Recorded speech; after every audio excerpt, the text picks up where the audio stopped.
Assalamualaikum warahmatullahi wabarakatuh. Sampurasun. Apa kabar pemirsa? Semoga saja hari ini, di hari Senin, kondisi Anda baik-baik saja dan berbahagia ya Mel ya? Betul sekali, tapi kayaknya ini masih ada yang kurang seger ya, mungkin karena jagoan-jagoannya pada kalah di Piala Dunia. Wow, langsung dimention kekalahan Inggris sama Amel dengan Saya langsung Portugal. mention aja, walaupun saya juga nggak dukung yang mana-mana ya, tapi ini mungkin sejarah baru karena mungkin memang betul-betul di luar dugaan, di luar ekspektasi kita semua ya di Piala Dunia tahun 2022 ini. Bayangkan saja, Maroko mengalahkan Portugal. Portugal, betul. Satu negara besar, di situ ada CR7, ada Cristiano Ronaldo, pemain tengahnya ada Pepe gitu ya, ada Bruno Fernandes. Betul. Itu kalah. Tapi saya juga kemarin melihat respon dari CR7 atau Ronaldonya begitu Nangis. ya, sampai nangis. Berarti itu betul-betul bikin dia kecewa, sangat-sangat kecewa karena mungkin dia mempunyai mimpi atau target tersendiri membawa Portugal menang di Piala Dunia tahun ini tentunya ya. Karena tampaknya Mel, ini adalah Piala Dunia terakhir dia. Ya. Sekarang umur dia kalau nggak salah 37, artinya kalau beberapa tahun ke depan lagi gitu ya, Mungkin sudah pensiun ya? Ya, kemungkinan besar sudah pensiun. Dan juga Inggris ini Harry Kane gagal penalti gitu ya. Aduh, padahal Inggris sekarang dengan skuad yang sekarang sebetulnya agak banyak orang yang menganggap bahwasannya ini adalah salah satu skuad terbaiknya Inggris gitu, walaupun memang sebelum-sebelumnya Inggris selalu punya nama-nama hebat, tapi kan kalah terus. Iya. Tapi sekarang ternyata bisa kalah oleh Prancis. Prancis memang lagi naik daun ya. Prancis itu nama-namanya kadang bukan nama-nama terbaik gitu ya, walaupun ada Mbappe di depan gitu ya, ada Oliver Giroud gitu. Cuma tetap kadang kalau udah masuk ke Piala Dunia, mungkin mental internasional mereka kuat ya, jadi juara terus.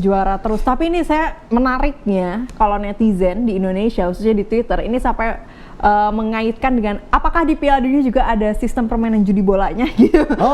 Pemilihan iya, siapa yang harus menang di tahun ini. Karena konspirasi itu lebih menyenangkan dari permainan itu sendiri. Iya, gitu ya. jadi banyak sekali perspektif lain yang mungkin bisa didapat, dan mungkin kita juga bisa melihat bagaimana kita tidak bisa berharap banyak, atau mungkin kita memang inginnya tim-tim terbaik begitu ya, dari negara-negara terbaik yang bisa menang, tapi mungkin pada saat kenyataannya tidak semuanya bisa sesuai dengan keinginan kita.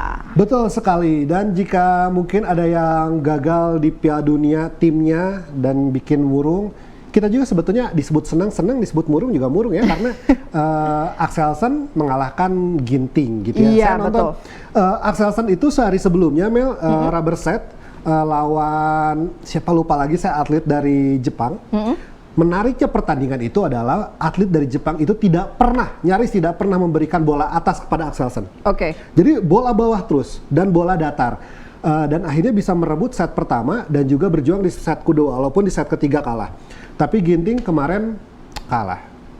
Dan memang selain Ginting, yang dijagokan juga Dedis juga kalah ya? Iya, betul. Kalah kedua kalinya ya. Sayang sekali. Memang mungkin belum rezekinya juga. Karena biasanya kan mereka bisa kita pastikan selalu di atas nih posisinya ya, dan selalu menang. Walaupun mungkin dalam set kedua ada redupnya, tapi di set berikutnya bisa mengembalikan lagi kekuatan hingga menjadi juara. Ya mungkin saja tahun ini belum, dan semoga sih ini bisa menjadi motivasi untuk tahun berikutnya bisa lebih pemacu lagi nih prestasinya. Betul. Karena di tahun ini Ginting Jojo maju gitu ya, lolos dari babak kualifikasi. Terus ada repeat nih di sektor ganda campuran Mel. Betul. Tahun depan ini kayaknya satu pasangan ini akan berpotensi karena Fitri sendiri kemarin cedera punggung, jadi tidak maksimal. Terus ganda campuran masih ada Fajar Rian. Nah tinggal ini nih Gregoria Mariska Tunjung yang masih belum bisa maksimal, tapi semoga saja ini tunggal putri tahun depan bisa menunjukkan siapa mereka gitu. Betul sekali. Kita akan ulas pemirsa beberapa topik dari media online, sumbernya dari tvrinews.com. Ini informasi pertama menarik karena mungkin 2 hari kemarin kita ikuti informasinya ya, siarannya. Pernikahan dari putra bungsu Presiden Jokowi, di mana ini Kaisang menikah dengan sang pujaan hati pada hari Sabtu kemarin tentunya pemirsa. Ini pernikahannya kemarin berlangsung di Pendopo Agung Ambarukmo, Yogyakarta hari Sabtu 10 Desember kemarin. Dalam pernikahan tersebut, Alen Gudono yang merupakan kakak dari Erina bertugas sebagai wali nikah sang adik dengan lantangnya menikahkan sang adik tercintanya dengan putra bungsu Presiden Jokowi, Kaesang. Wah, luar biasa. Kemarin saya melihat sampai prosesi ngunduh mantu. Karena saya senang sama adatnya aja gitu. Iya, betul.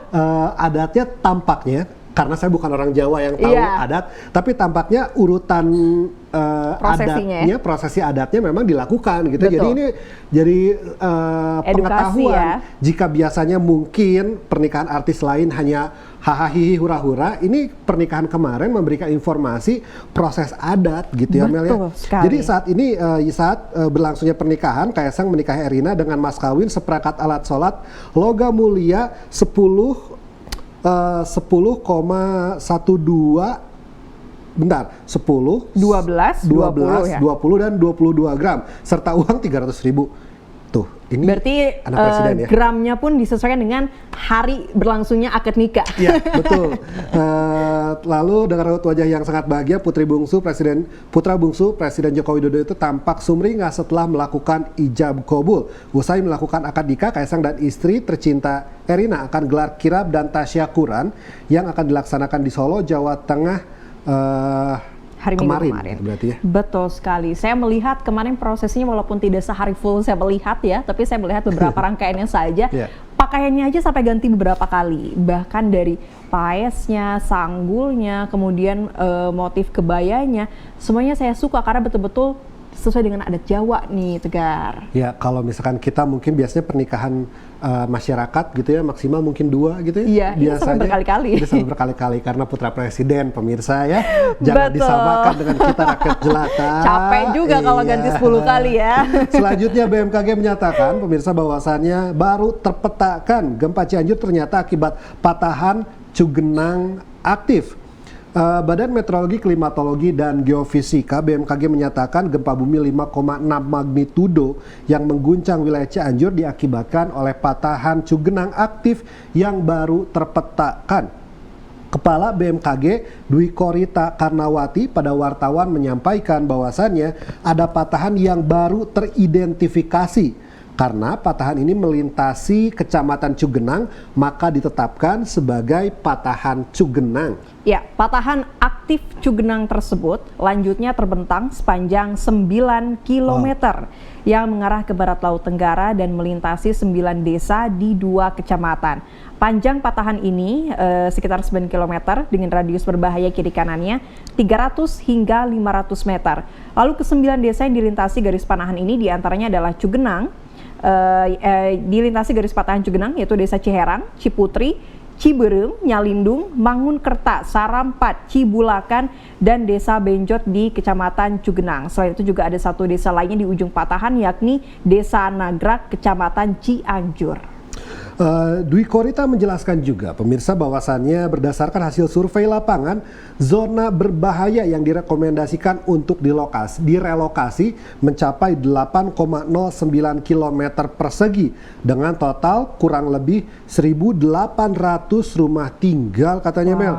Ia pun menjelaskan bahwasannya kawasan di zona berbahaya tersebut harus dikosongkan dari bangunan tempat tinggal namun bisa dialihkan menjadi lahan persawahan. Betul sekali. Ini memang seharusnya bisa menjadi tanggap bencana darurat atau mitigasi yang bisa dilakukan sesegera mungkin begitu ya. Usai adanya gempa di Cianjur kemarin karena mungkin banyak sekali pengamat-pengamat yang meneliti lagi sesar-sesar atau patahan-patahan lain yang mengelilingi wilayah Jawa Barat dan memang ada saran-saran juga khususnya seperti sesar Lembang begitu dan patahan lainnya yang bisa diprediksi berpotensi menimbulkan gempa dengan magnitudo yang cukup besar dan membahayakan penduduk yang ada di sekitarnya. Jika mengingat ada 1.800 rumah, kami di sini hanya bisa mendoakan agar pemerintah bisa memberikan bantuan. Betul.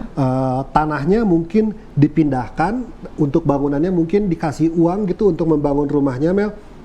Karena ini sebetulnya demi keselamatan masyarakat. Betul sekali. Semoga saja ini masyarakat Cianjur yang ada di kawasan patahan Cugenang rezekinya tambah banyak ya Mel, supaya rumahnya bisa dibangun dengan maksimal lagi. Betul, gitu.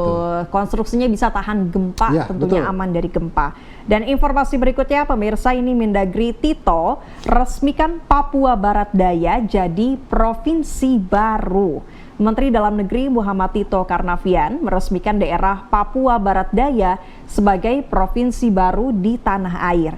Dengan demikian, Indonesia kini resmi memiliki 38 provinsi dan peresmian tersebut dilakukan oleh Tito atas nama Presiden Joko Widodo di Gedung Sasana Bakti Praja Kantor Pusat Kementerian Dalam Negeri, Jakarta pada Jumat 9 Desember lalu. Dan sebagaimana ketiga daerah otonom baru di Papua yang lebih dulu diresmikan, pembentukan Provinsi Papua Papua Barat Daya dilakukan sebagai upaya untuk mempercepat pemerataan pembangunan dan kesejahteraan masyarakat asli Papua. Tito pun menyebutkan bahwa pembentukan dan peresmian Provinsi Papua Barat Daya juga dilakukan berdasarkan aspirasi masyarakat Papua. Ya, peresmian ini juga ditandai dengan pemukulan tifa, begitu, serta dilanjutkan dengan penandatanganan prasasti Provinsi Papua Barat Daya oleh Mendagri. Dan pembentukan Provinsi Papua Barat Daya ini telah melalui proses yang panjang, mulai dari aspirasi masyarakat yang disampaikan kepada Kemendagri, DPD, dan DPR RI, hingga disampaikan tokoh Papua kepada Presiden. Gimana Mel kalau misalkan ada keputusan Amel pindah ke Papua Barat? Waduh, saya bawa yang keluarga semua dong ya ke Papua Barat. Berarti yang kemungkinan besar itu kemungkinan saya gitu ya kalau ada ya. Tapi ingat, satu-satunya pulau yang tampaknya belum saya injak adalah Papua. Pulau besar di Indonesia. Besar, dan sebetulnya Papua itu untuk saya masih misteri gitu. Jadi salah satu pulau yang ingin banget saya datengin sebetulnya Papua. Kenapa? Mereka itu punya buahnya beda. Buah-buahannya beda.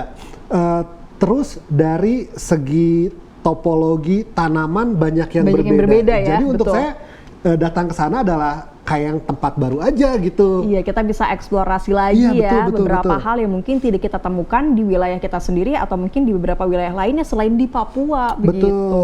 Dan ini nih, tadi informasi yang sebetulnya sudah dibahas sedikit bahwasannya kalah lagi sama Axelsen, Anthony Ginting harus lebih sabar.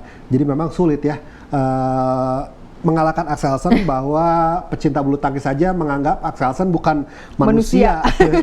Tunggal putra Indonesia Anthony Sinisuka Ginting untuk kesekian kalinya harus mengakui keunggulan dari pebulu tangkis asal Denmark Victor Axelsen. Kali ini keduanya bertemu pada partai puncak BWF World Tour Final 2022 berlaga di Nibuter Area Bangkok, Thailand. Pada hari Minggu, Ginting kalah 2 set langsung. Masing-masing game dimenangkan oleh peraih medali emas Olimpiade Tokyo 2020 tersebut dengan skor akhir 13-21, 14-21.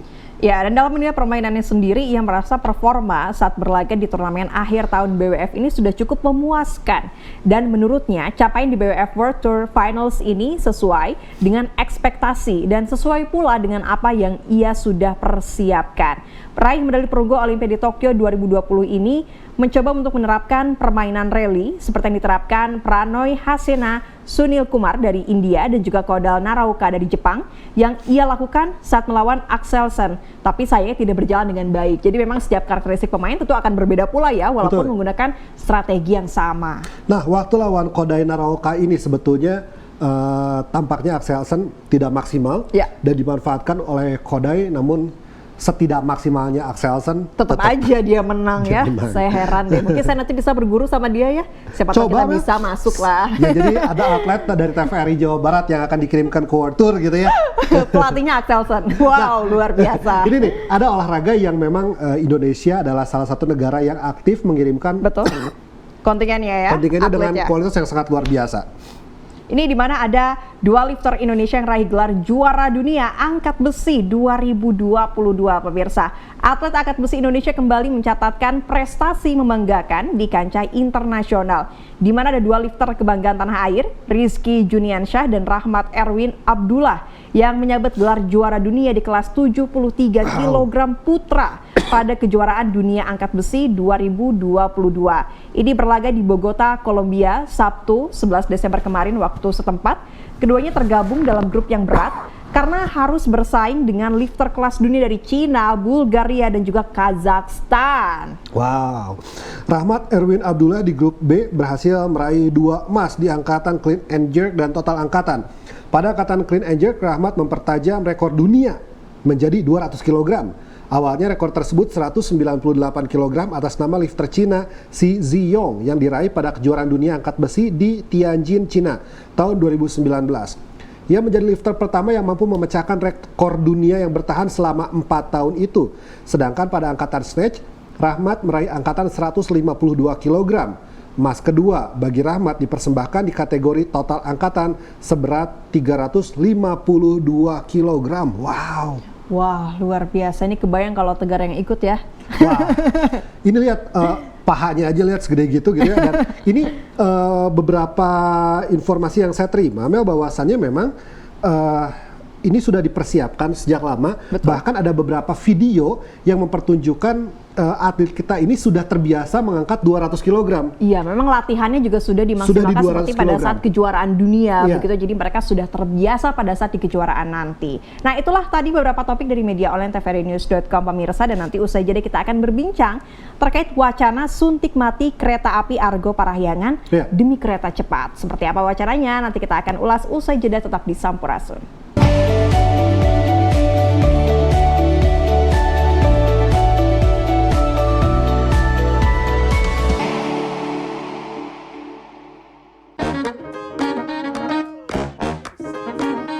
Halo, aku Modi, Sobat Digitalmu. Kamu tahu nggak kalau siaran TV analog akan diganti menjadi digital? Untuk beralih ke siaran TV digital, kamu hanya perlu menginstal set-top box tanpa membayar iuran bulanan. Siaran TV digital membuat gambar televisimu lebih bersih, lebih jernih, dan lebih canggih teknologinya. Ayo, segera bermigrasi ke siaran TV digital. Bersih gambarnya, jernih suaranya, canggih teknologinya.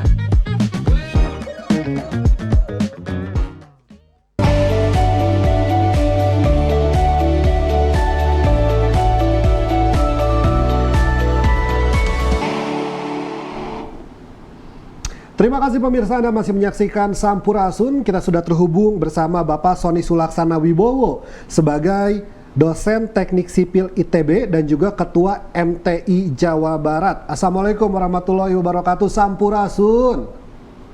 Rampes, Waalaikumsalam warahmatullahi wabarakatuh. Pak Sony Damang? Alhamdulillah, Kak. Ya. Alhamdulillah. Pak Sony, ini bahwasannya kita mendengar ada isu dan juga rumor bahwasannya ketika nanti kereta cepat akan diberlakukan, betul, maka konsekuensinya suntik mati KA Argo Parahyangan. Dari perspektif Bapak, orang yang memang memperhatikan sistem transportasi, bagaimana? Apakah ada dampaknya ketika Argo Parahyangan ini disuntik mati? Ya, sebenarnya mensuntik mati Argo Parahyangan kurang tepat, ya. Karena kalau kita lihat perjalanan Bandung Jakarta itu, ya, polanya itu berbeda, ya. Argo Parahyangan itu adalah mereka-mereka yang memang tujuannya ke Jakarta Pusat. Sementara layanan dari kereta cepat itu, ya, itu bisa menjangkau semuanya. Jadi kalau dikatakan nanti Argo Parahyangan menjadi kompetitor utama dari kereta cepat, saya kira juga tidak gitu. Ya, karena kita lihat kereta cepat kan berhentinya di Halim, ya, itu mungkin lebih cocok buat mereka-mereka yang perjalanannya memang menuju ke daerah Jakarta Selatan, Jakarta Barat dan sebagainya, nanti akan disambung oleh LRT Jabodetabek gitu, ya, seperti itu. Oke, baik. Ini memang kalau kita melihat efisiensi waktu, kalau kita naik kereta api Argo Parahyangan, kita akan langsung masuk ke kota Bandung, begitu ya. Tapi kalau kita menaiki kereta cepat, kita hanya sampai di stasiun Tegaluar Padalarang, begitu ya Pak ya. Mungkin masyarakat juga masih berpikir, ya saya lebih memilih ke Argo Parahyangan, begitu. Tapi nanti semisal wacana tersebut betul-betul direalisasikan, kira-kira akan seperti apa ini respon dari masyarakat terhadap keputusan tersebut, Pak? Ya, jadi gini, ya, kita bayangkan dari Jakarta menuju ke pusat kota Gambir. Ya, tujuan orang naik Argo Parahyangan itu kan sebenarnya ke Jakarta Pusat. Betul. Kalau kita tanya orang-orang Bandung yang mau ke Jakarta Selatan, ya, katakanlah mau ke TB Simatupang atau mau ke Jakarta, ke Kebonjeruk, ke Jakarta Barat, apakah mereka naik Argo Parahyangan? Tidak. Naik travel mereka, ya. Jadi kalau kita lihat pemetaannya seperti itu, ya, orang yang menuju Jakarta Pusat sajalah yang akan menggunakan kereta api Argo Parahyangan. Sekarang coba kita bayangkan, dari Argo Parahyangan itu waktu tempuhnya itu sekitar 2 jam 45 menit, ya kan? Ya. Itu dengan biaya naik yang eksekutif itu Rp170.000. Nah, kalau dia nanti dialihkan menjadi menggunakan kereta cepat, berarti orang itu dari Jakarta akan naik kereta api komuter sampai Padalarang, kemudian dari Padalarang naik kereta cepat, kemudian sampai ke Halim, dari Halim kemudian naik LRT Jabodetabek sampai ke Gambir, daerah Jakarta Pusat. Artinya apa? Dengan biaya tarif kereta cepat yang katakanlah 300.000, penumpang harus ganti 2 kali.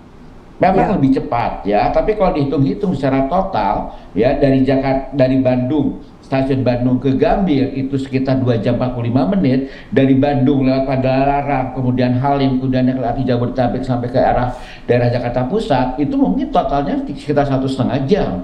Ya, memang cepat 45 menit ya di kereta cepatnya, tetapi kan dari Bandung ke Padalarangnya, kemudian dari Halim ke Jakarta Pusatnya itu kan ada proses ganti keretanya, proses nunggunya dan sebagainya, mungkin paling lama sekitar 1,5 jam. Artinya apa? Sudah mahal, waktunya memang lebih cepat, tapi biayanya lebih mahal ya, dari 170.000 ditambah lagi harus 2 kali ganti. Ini ya menurut saya ya memang tidak menarik, itu sama aja kasihan gitu ya mereka yang biasa menggunakan Argo Parahyangan gitu ya kalau ditutup. Oke, Pak, jika melihat karakternya gitu ya, kan kalau karakter orang yang naik Argo Parahyangan tuh biasanya gitu ya yang kerja di Jakarta gitu ya, khususnya Jakarta kawasan pusat yang dekat dengan Gambir, terus pulang ke Bandung seminggu sekali gitu ya, sebetulnya bukan karakter yang membutuhkan waktu secepat itu dari Bandung ke Jakarta. Menurut Bapak sendiri, apakah dengan adanya kereta cepat ini akan membuat lebih efisien perpindahan orang dari titik Bandung ke Jakarta dalam hal kebiasaan masyarakat menggunakan kereta yang sekarang ini, Pak? Ya, itulah nanti kasihan kelompok PJKA istilahnya ya, pulang Jumat kembali Ahad. Ya, itu adalah kelompok-kelompok yang memang setiap hari commute mingguan gitu ya. Menurut saya itu tidak akan efektif ya, karena dalam transportasi itu ada 3 hal angkutan umum dia dirasakan dengan nyaman ya, baik ya. Yang pertama terkait dengan biaya, yaitu tarif.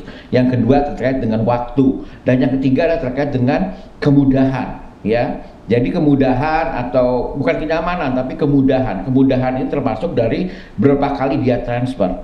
Ya, semakin banyak dia transfer atau berganti moda, berganti kereta, semakin tidak nyaman. Ya, walaupun unggul dari sisi waktu, tapi biaya dan kemudahan tersebut lebih jelek, yang mungkin tidak akan membuat mereka nyaman gitu. Makanya untuk melihat agar kereta cepat Jakarta Bandung itu bisa laku ya, kita harus melihat secara utuh gitu pola pergerakan Bandung Jakarta gitu ya, dan kita melihat Jakarta itu tidak sebagai satu titik gitu, tapi Jakarta itu satu kawasan di mana orang ke Jakarta itu pasti tidak ke satu titik Jakarta Pusat, ada yang ke Jakarta Utara, Jakarta Barat, Jakarta Selatan, Jakarta Timur, bahkan melalui Jakarta mau ke Tangerang. Nah, cobalah dilihat dari sisi itu gitu ya. Kemudian nanti yang sangat menentukan dari kereta cepat itu adalah bagaimana kereta cepat itu berintegrasi dengan LRT Jabodetabek. Ya, karena LRT Jabodetabek itu cukup luas jangkauannya. Nanti LRT Jabodetabek bisa dikombinasikan dengan Transjakarta, dikombinasikan dengan MRT dari LRT Jakarta. Itu menjadi hal yang penting harus kita perhatikan. Nah, di sisi Bandungnya itu bagaimana karena kereta cepatnya hanya berhenti sampai Padalarang, bagaimana orang sampai ke Bandungnya, karena tujuan akhir naik kereta cepat itu adalah dari Bandung gitu, ke Bandung. Nah, ini sebagaimana kita memperhatikan bagaimana perjalanan dari Padalarang ke Bandung. Sebenarnya itu yang menentukan gitu ya. Dan saya melihat kalau dari pola operasi kereta cepat, kereta api Argo Parahyangan bukan kompetitor ya. Jadi kurang tepat kalau dimatikan gitu. Kasihan yang kelompok-kelompok PJKA ini gitu. Oke. Kemudian kalau kita melihat dari tarif, ini tarif juga berbeda jauh sekali ya. Mungkin dari kereta Argo Parahyangan yang paling murah saat ini kan sudah naik harganya menjadi kurang lebih 100.000. Dan kereta cepat, kabarnya informasi terakhir yang kami dapat harganya sekitar 300-400 begitu, Pak. Kurang lebih ya, kalau tidak salah. Mungkin ini bisa kita kaitkan dengan hak-hak publik untuk mendapatkan transportasi dengan harga yang terjangkau. Apakah tentu ini menjadi bertolak belakang begitu Pak dengan hak-hak publik tersebut, karena kalau kereta api Argo Parahyangan dimatikan otomatis masyarakat tidak ada pilihan lain begitu. Jadi terkesan dipaksakan harus menaiki kereta cepat begitu. Atau sekalian naik travel Betul. aja gitu ya, Pak. Iya. Ya, jadi sebenarnya ya dengan dimatikannya kereta Argo Parahyangan, maka yang diperkirakan akan tumbuh adalah travel. Ya, bukan kereta cepat. Karena bisa kita bayangkan lah, ekonomi kereta Argo Parahyangan 100, eksekutifnya 170.000. Ya. Itu kelasnya eksekutif lah ya. Kalau kita bandingkan Argo Parahyangan dengan kereta cepat, kelasnya eksekutif 170.000. Nanti kereta cepat itu jadi 300 lah katakan. Tapi ya sudah lebih mahal 300.000, jadi 300.000 harus 2 kali pindah. Ya makin nggak mau dong ya. Oke, lebih cepat, tapi lebih cepatnya berapa menit sih? 30 menit, paling 45 menit ya. Ya tidak yang semula dari 2,5 jam jadi tiba-tiba menjadi 10 menit ya, sekejap gitu ya, enggak juga gitu ya. Tetap karena ada proses ya, dari Bandung ke Padalarang ke Halim ke Jakarta Pusat, 2 kali ganti kereta ya, dengan kereta api yang sama-sama bukan kereta cepat. Nah ini yang mungkin harus diperhatikan ya. Jadi kasihan gitu masyarakat yang menggunakan kereta api yang bertujuannya ke Jakarta Pusat itu harus mendapat biaya yang lebih mahal, dari 170 menjadi 300, apalagi ini yang ekonomi dari 100 menjadi 300 atau 400, plus harus 2 kali ganti kereta. Ya, itu tidak nyaman sih, malah ya kasihan malah mereka ya. Lalu Pak, terkait dengan integrasi, kalau saya pikir gitu ya, dengan ada kondisi integrasi transportasi di Jakarta sudah baik, tapi di Jawa Barat khususnya di kawasan Bandung Raya belum ada seperti di Jakarta. Malah saya pikir jika saja nanti saya naik kereta cepat ini bukan dalam rangka bisnis atau apapun, tapi dalam rangka wisata, pengen coba naik gitu. Pengen coba naik aja gitu Pak, karena tidak ada urgensi apapun, dan juga dari Padalarang ke Bandung sendiri itu kan waktu yang dibutuhkan kalau pakai umum pun berkali-kali, semakin bahkan sangat lama gitu. Pendapat Bapak, bentuk integrasi kendaraan yang cocok untuk Bandung Raya untuk bisa menyupport ekosistem dari kereta cepat ini kayak gimana Pak? Ya, jadi kalau kita hanya menghitung untuk wisata, nyoba-nyoba jalan-jalan ke Jakarta, jadi pagi ke Jakarta, main ke Jakarta, kemudian pulang sore dengan nyaman, itu oke lah kereta cepat ya, tidak terlalu capek ya, seperti itu. Tapi kalau hitungannya hanya itu, rugi. Betul. Ya, karena kereta cepat itu diharapkan untuk menggerakkan sampai 30.000 penumpang ya per hari. Ya, sementara Argo Parahyangan itu hanya 10.000 ya jauh gitu ya ekspektasinya. Itu yang pertama. Dan yang kedua, kalau kita bicara tentang ekosistem integrasi transportasi di Jakarta, oke, itu sudah bagus. Kalau di Bandung Raya itu kan kereta cepat hanya berhenti di Padalarang. Nanti dari Padalarang itu akan disambung dengan kereta api komuter yang nanti frekuensinya akan berangkat setiap 15 menit sampai 30 menit sekali ya, headway-nya ya, akan seperti itu. Tapi apapun itu tetap harus ada transfer. Jadi begitu turun dari kereta cepat, mereka harus nunggu sekitar 15 menit naik ke kereta api komuter, kemudian dari kereta api dari Padalarang ke Bandung ya. Jadi ada proses seperti itu ya. Dan kalau kita katakanlah ekosistemnya, ini ada masalah lain Kak, mungkin agak sedikit keluar ya. Kereta api dari Padalarang ke Bandung itu melewati 4 perlintasan sebidang ya. Jadi ada perlintasan di Baros, ada perlintasan di Cimindi, ada perlintasan di Garuda, dan perlintasan di Ciroyong. Itu kalau nanti untuk melayani kereta cepat itu ada layanan sampai 15 menit sekali atau 30 menit sekali, bisa Kang Teteh bayangkan itu perlintasan sebidang di Cimindi ya, di Baros itu ditutup setiap 15 menit sekali. Betul. 30 menit sekali. Kebayang atau macetnya 3 kumaha. Betul. Ya? Betul. Jadi belum lepas macet dari tutupannya itu ditutup lagi. Apalagi kalau di Baros itu kan di jam-jamnya sibuk itu, kalau di pagi hari atau sore hari itu luar biasa. Nah, pertanyaannya adalah katanya akan dibangun flyover untuk ketiga perlintasan tersebut. Yang underpass sudah ya di Industira sudah jadi. Sekarang tinggal yang ada di Barosnya, di Ciroyom dan di Garuda gitu. Nah, kapan mau dibangun? Bangun flyover kan nggak bisa sangkuriang gitu ya. Bangun flyover kayak flyover di Kopo aja itu bisa sampai 2 tahun ya. Underpass yang di Justira aja 1 tahun lebih ya. Flyover di Padalarang aja hampir 1 tahun gitu ya. Katanya kereta cepat mau dibuka pertengahan tahun depan ya. Naga-naganya juga belum ada pembangunan flyover di kawasan-kawasan Baros, Garuda dan Ciroyom gitu. Kalau planningnya sudah ada, sudah pernah lihat desainnya gitu ya. Tapi dernya kan belum mulai gitu. Betul. Sekarang udah Desember gitu. Saya sebagai masyarakat yang setiap hari gitu. Saya sebagai masyarakat yang setiap hari lewat Cimindi memang akan stres juga, Mel. Kalau 15 menit sekali itu ditutup. Iya, betul sekali. Karena ini bisa menghambat kegiatan masyarakat juga ya, Pak ya? Iya. Oke. Betul. Ini yang kita pikirkan dampak sosial dari itu gitu. Oke. Hatur nuhun pisan Pak Sony atas waktunya. Semoga saja ini didengar nih oleh pemerintah segera supaya ekosistemnya pun segera dibangun gitu. Betul. Jangan sampai hanya kereta cepatnya saja tapi akan membawa kemacetan lain dan kesusahan lain di kawasan Bandung Raya. Ya, hatur nuhun Pak atas waktunya. Assalamualaikum warahmatullahi wabarakatuh. Sampurasun Pak.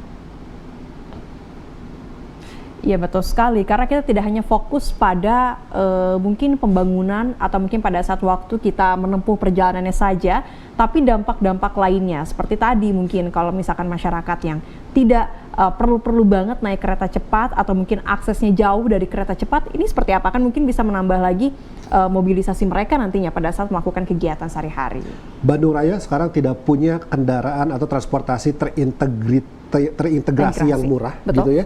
Semoga saja dengan adanya kereta cepat ini menggugah para kepala daerah di kawasan Bandung Raya, Cimahi, Kota Bandung, Kabupaten Bandung Barat dan Kabupaten Bandung, saya mention aja langsung semuanya Mel, supaya bisa membuat satu sistem transportasi yang baik, murah Mel, karena sekarang mahal Mel dan harus terjangkau sama masyarakat sesuai dengan hak-hak publik atau konsumen dalam mendapatkan transportasi yang mudah, aman dan terjangkau tentunya. Tepat. Dan pemirsa, setelah jeda kami akan kembali dengan maraknya festival batal yang digelar. Ini ada fenomena apa? Nanti kita akan berbincang masalah ini semua karena masalah pembatalan ini bukan saja artisnya yang dirugikan, tapi masyarakatnya yang sudah memberi tiket juga dirugikan ya Mel. Jangan kemana-mana, tetap bersama kami di Sampurasun.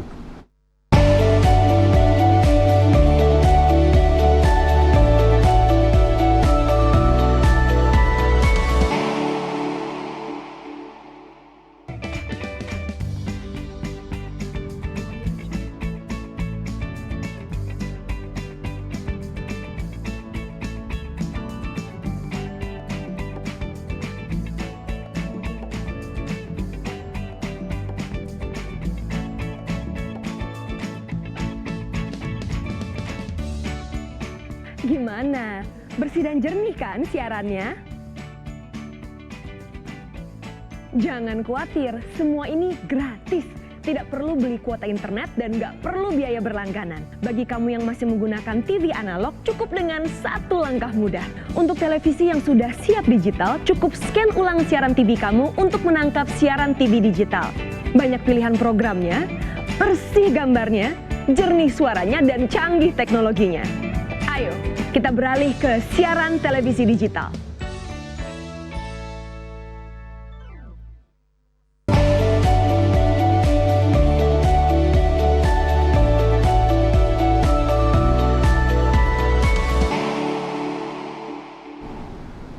Anda masih bersama kami di Sampurasun. Kalau kita berbicara festival, marak sekali diselenggarakan usai pandemi ya. Ketika pandemi atau COVID kasus sudah mulai landai, tapi ternyata banyak juga yang batal digelar. Ini sebetulnya salah siapa?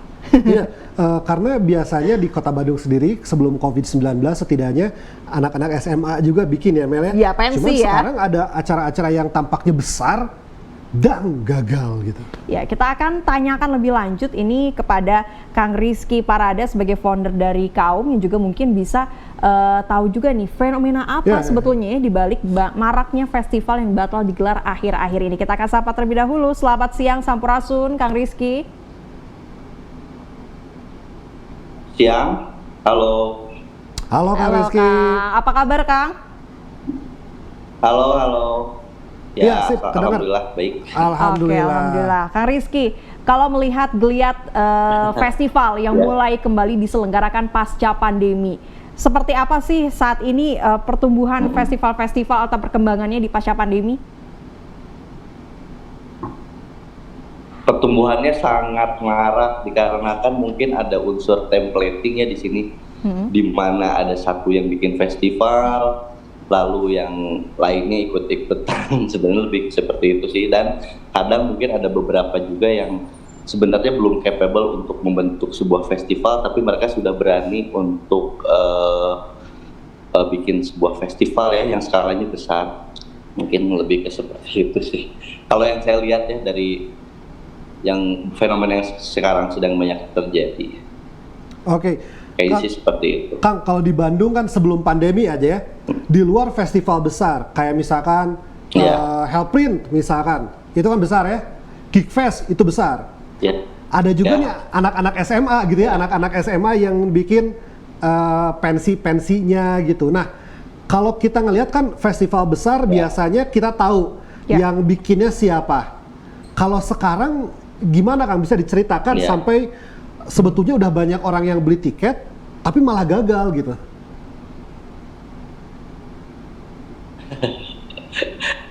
Iya, ya kebetulan kemarin juga kita ada di sebuah pengalaman di mana ada kegagalan dalam sebuah festival yang kemarin. Jadi faktor utama itu adalah sebenarnya kenapa mungkin ya banyak yang gagal di sini adalah yaitu perancangan untuk segala halnya kurang matang. Karena kalau misalnya ngomongin festival bukan cuma ngomongin line up atau ngomongin soal bagusnya konsep atau enggak, tapi kayak unsur safety di segala aspek juga harus matang.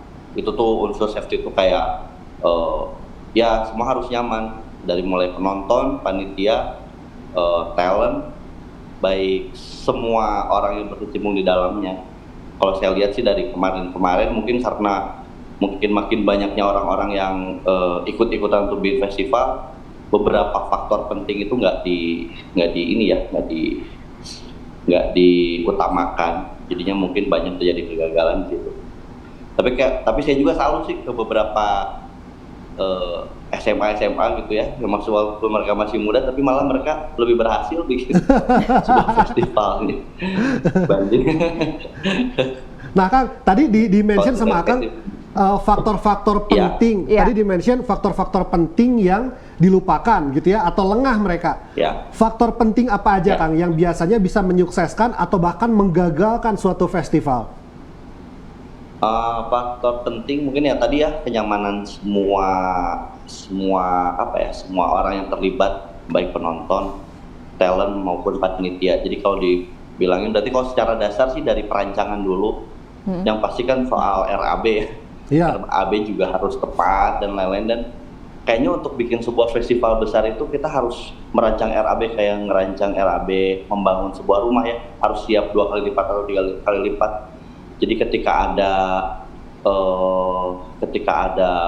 pembengkakan dana dan lain-lain itu kita sudah siap dan aman.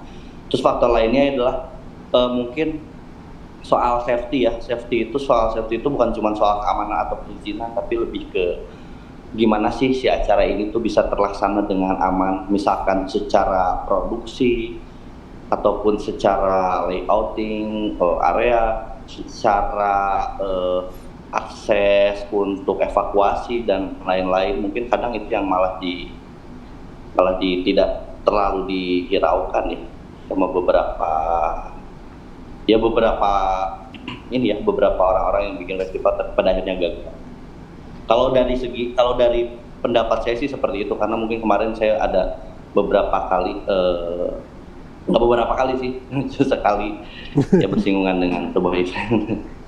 Mengalami juga ya Kang ya? Ya. Oke.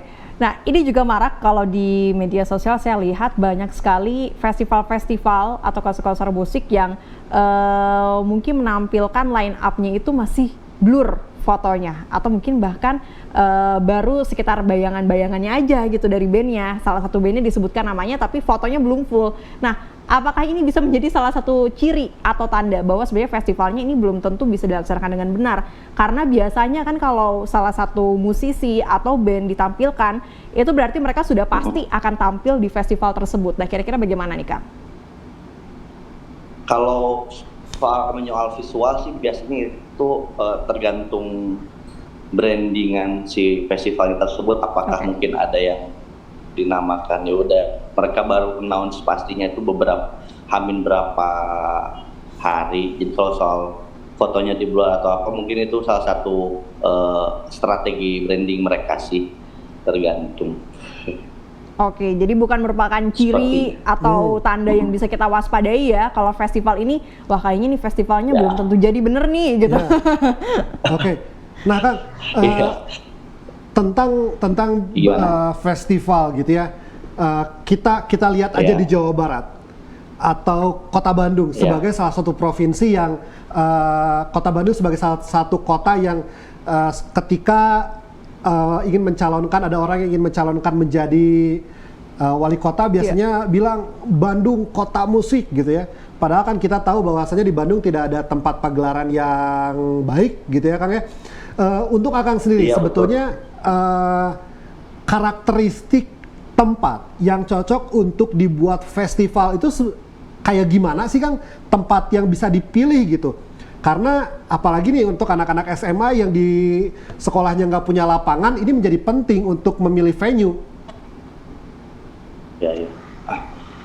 Sebenarnya untuk area atau lokasi terselenggaranya event atau festival itu sebenarnya bisa merespon ruang apapun selama si ruang itu memang mumpuni itu adalah mungkin secara luas areanya. Secara kalau mungkin kita ngobrolin acara musik pasti ada berhubungan dengan audio, bagaimanakah nanti audio terpasang, apakah mengganggu si ruangnya atau bisa maksimal di ruangnya, dan mungkin secara akses orang-orang datang juga tidak menimbulkan kemacetan, mungkin itu yang masih belum bisa diatur di sini. Kan kadang ada ya festival-festival yang di tengah kota itu gitu. Cuman festival gratis lalu ngundang banyak orang macetnya seisi kota. Dampaknya kemana-mana ya. Betul. Iya. Ya kayaknya sih sebenarnya kita tuh kesulitan ruang sih selama ini kalau menurut saya. Kesulitan ruang yang memang secara kapabilitas untuk membuat sebuah event tuh memang mumpuni ya. Karena kita banyaknya merespon ruang-ruang yang memang ya udah aja gitu. Ruang ini luas nih, bisa untuk berapa ribu orang, ya udah itu akhirnya dipakai. Walaupun ya sebenarnya nggak masalah juga, karena toh banyak festival besar juga, cuman mungkin modalnya adalah yaitu pertama area yang luas dulu sih. Area untuk akses banyak orang dan mungkin akses parkirnya dan mungkin akses perjalanan menuju ke sananya yang memang nyaman dan aman dan nyaman. Iya betul. Kalau kayaknya di Bandung udah terlalu sempit ya untuk bikin nggak ada lahan ya. Ada bangunan akustiknya jelek ya. Ada plus minusnya. Baik, Kak Rizky, mungkin bisa diinformasikan kepada kami apa yang harus kita perhatikan kalau kita ingin datang atau menghadiri sebuah festival supaya nantinya tidak merugi nih karena festivalnya batal digelar, kita sudah beli tiket dan mempersiapkan segalanya. Atau minimal aman lah, Kang. Kalau soal itu mungkin ini dari tadi mungkin sebenarnya so tahu saya aja. Kayak menurut pendapat saya aja, jadi kayaknya sih kalau orang sudah memilih untuk membeli dan apapun berarti harus siap dengan resikonya, karena ya sekarang kita sedang dihadapkan sama banyak permasalahan juga ya. Iya. Secara izin dan lain-lain, apalagi sedang banyak isu-isu yang banyak berkembang gitu. Jadi kayak kalau lo mau beli tiket festival dan datang ke festival kayaknya udah harus siap dengan resikonya. Tapi ada banyak festival juga kok yang mungkin secara nama dan branding mereka sudah sangat aman. Jadi mungkin teman-teman juga sudah bisa tahu yang mana festival yang memang secara ini sudah aman dan mungkin mana juga yang memang kesannya mungkin festival ini akan tidak berlangsung. Tapi sih sebenarnya semua juga aman sih, semua aman. Jadi ketika kalian sudah siap dengan resikonya ya nggak apa-apa lah. Jangan takut untuk datang ke festival musik, itu aja sih menurut saya. Mungkin yang kemarin-kemarin bisa jadi pelajaran aja sih buat semua promotor maupun IO. Oke, baik. Terima kasih Kang Rizky sudah berkenan berbagi informasi di Sampurasun siang hari ini. Sehat selalu dan sukses selalu untuk acara-acara kedepannya. Semoga tidak ada lagi yang bakal digelar ya Kang ya. Iya. Selamat siang Sampurasun. Uang yang sudah dibahas. Baik, selamat siang Kang. Terima kasih Sampurasun. Ya, sampes. Ya kadang memang banyak juga festival-festival yang diselenggarakan oleh orang profesionalnya sedikit. Betul. Nge-hire orang-orang yang belum bisa atau belum pernah punya pengalaman. Jadi itu repot juga ya Mel ya. Betul sekali. Dan pemirsa setelah jeda kita akan masih berbincang tentang informasi seru lainnya. Kita nanti akan membahas tentang kopi. Sebetulnya gimana? Apakah kita punya sebetulnya tradisi kopi? Ya sejarah kopi dari lama gimana sih ya sampai kopi sekarang hits banget di Bandung ya. Di mana-mana yang namanya kopi shop ada. Jangan kemana-mana, tetap bersama kami di Sampurasun.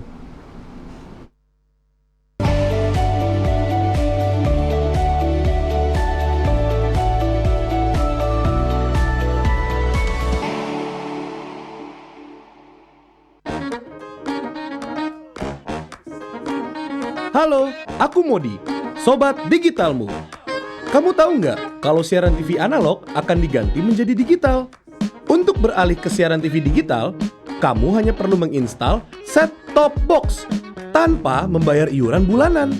Siaran TV digital membuat gambar televisimu lebih bersih, lebih jernih, dan lebih canggih teknologinya. Ayo, segera bermigrasi ke siaran TV digital.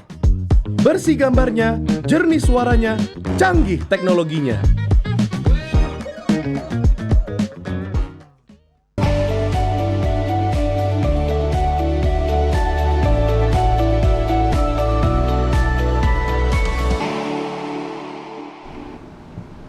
Anda masih bersama kami di Sampurasun. Kita akan berbincang lagi, ini lebih menarik lagi. Temanya pengaruh kopi dalam kebudayaan Sunda.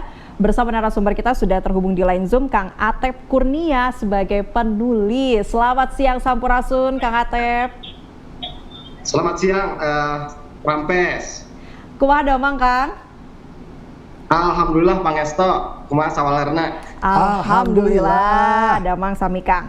Kang, kalau berbicara kebudayaan Sunda kaitannya dengan kopi, mungkin kita bisa tarik ke masa sekarang. Sekarang kan banyak ya kedai kopi di mana-mana ya. Di mana-mana. Coffee shop itu kayaknya jarak 5 meter aja udah ada gitu ya. Setiap di daerah di Bandung. Sebetulnya sejarah perkembangan kopi di wilayah Bandung atau Sunda Priangan sendiri seperti apa sih, Kang? Singkatnya sih sebenarnya kopi itu mulai berhasil perkenalkan di Priangan khususnya atau Sunda secara umum ya, itu mulai tahun 1706 itu benihnya mulai disebarkan ke para bupati di Priangan.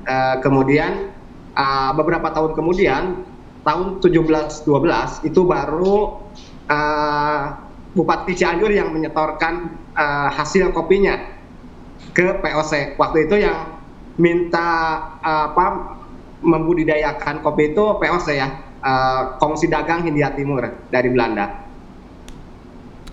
Oke, Kang, pada saat itu kan memang kawasan Priangan ini ditanami kopi, tapi langsung kena hama kan, Kang? Kena hama, habis semua, langsung gantilah sama kina dan teh. Lalu menurut sejarah sebetulnya gimana perkembangan kopi selanjutnya, mengingat kawasan-kawasan yang sebelumnya ditanami kopi ini sudah berganti menjadi teh dan kina? Sebenarnya bukan berganti ya. Jadi dan itu sebenarnya kena penyakit daun, karat daun ya. Itu terjadi kurang lebih setelah 1 abad lebih budidaya kopi di Priangan. Jadi artinya setelah 1712 menghasilkan, barulah tahun 1850-an itu terkena dampak dari penyakit karat daun ya, penyakit daun, sehingga orang Belanda POC ya mencari alternatif lain dengan mencoba varietas yang lebih kuat. Di antaranya yang awal diperkenalkan itu varietas Liberica sebagai pengganti Arabica. Arabica tuh yang awal dari zaman POC ya. Yeah. Liberica ternyata kurang kuat juga. Kemudian dicoba lagi dengan Robusta. Ternyata Robusta lebih kuat gitu ya. Sehingga yang Robusta ini lebih tahan lama, lebih tahan penyakit gitu ya.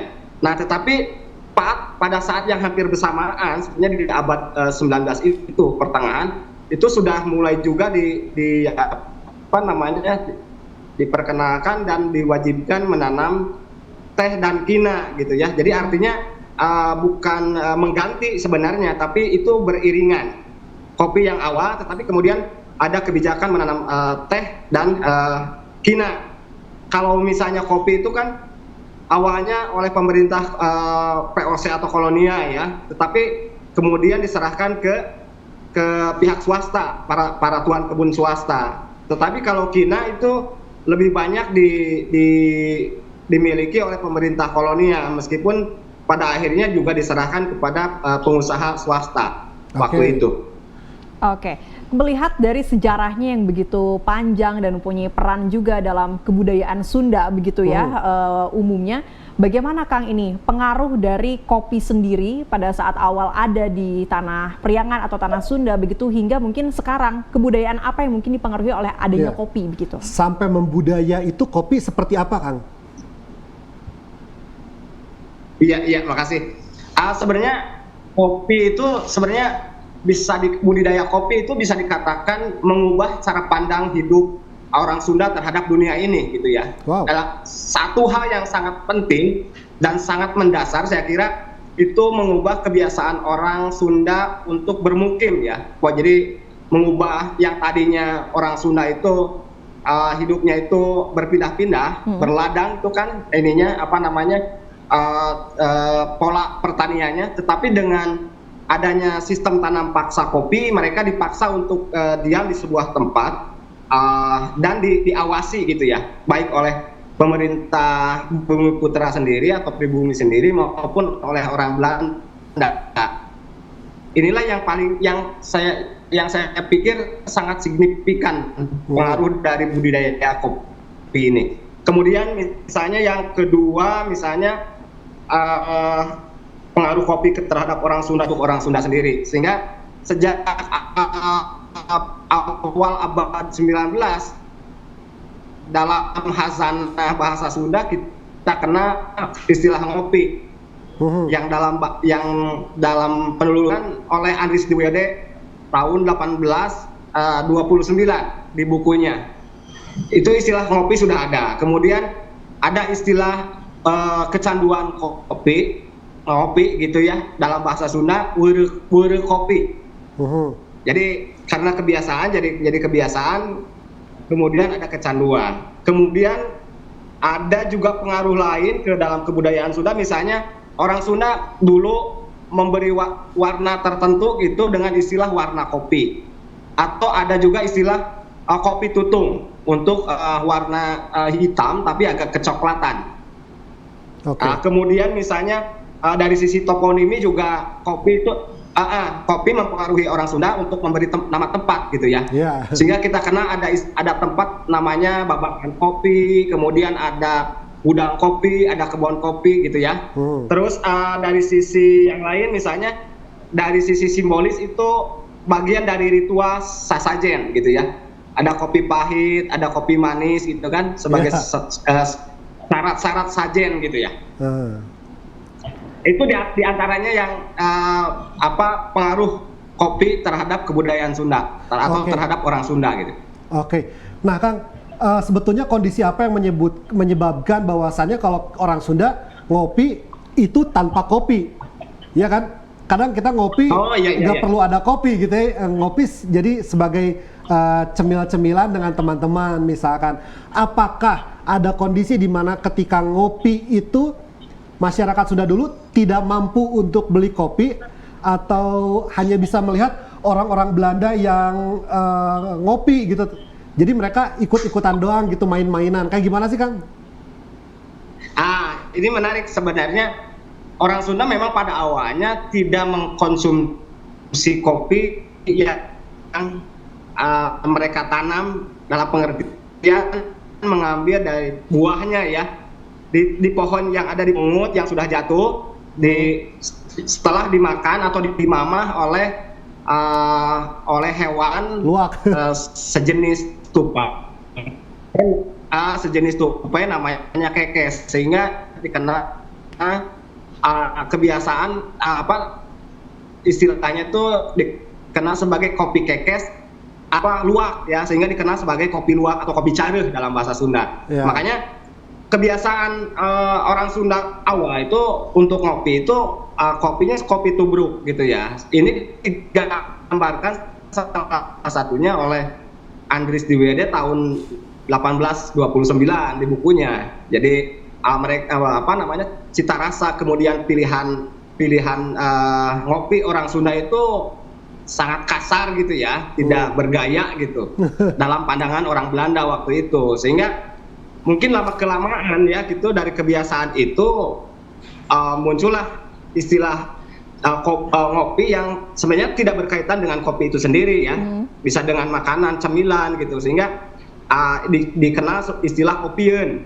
Ya, opieun itu kan bukan cemilan yang dimakan gitu, yang penganan gitu, bukan, tapi bukan kopi gitu, tapi penganan. Yeah. Misalnya ada rebus ubi, ketela pohon dan lain-lain gitu.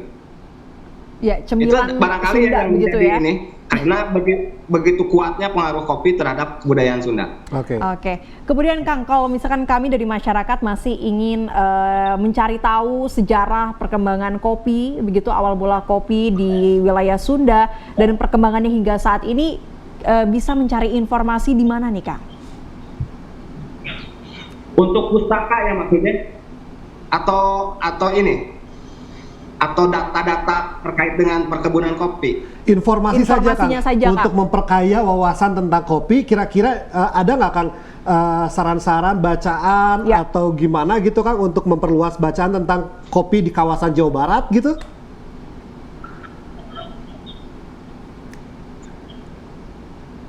Oh ya, sebenarnya data-data yang berupa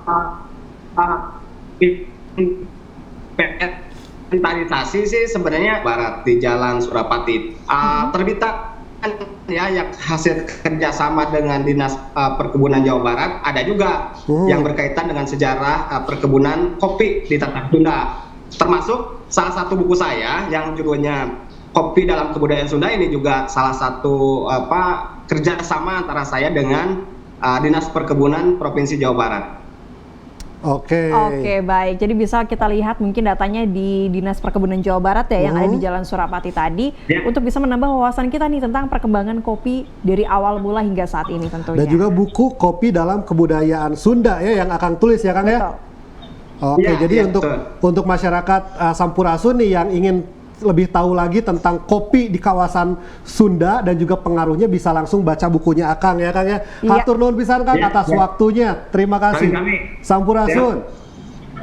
Rampes. Ya, ini menjadi penting buku Kopi dalam Kebudayaan Sunda, karena kita tidak bisa juga membaca tulisannya Andries de Wilde tadi. Dia itu lahir datang di Bandung tahun 1800-an. 17 gitu. Mungkin ya. Jadi dulu kan kawasan yang sekarang menjadi Balai Kota Bandung itu adalah salah satu tempatnya untuk mengumpulkan kopi di sana. Tapi kan kita nggak mungkin baca buku zaman dulu bahasa Belanda lagi kan. Dan mungkin dari aksaranya juga ada yang berbeda ya. Dari zaman dulu hingga zaman sekarang. Nah, mungkin itulah tadi secerca informasi tentang perkembangan dan pengaruhnya nih kopi terhadap kebudayaan Sunda umumnya. Ya, informasi tentang kopi tadi menutup perjumpaan kita kali ini. Semoga saja untuk Anda yang suka ngopi, suka juga nanti tentang latar belakang dan sejarahnya. Saya Tegar Bestari. Dan saya Amelia Putri pamit undur diri. Terima kasih atas kebersamaan Anda. Wassalamualaikum warahmatullahi wabarakatuh. Sampurasun.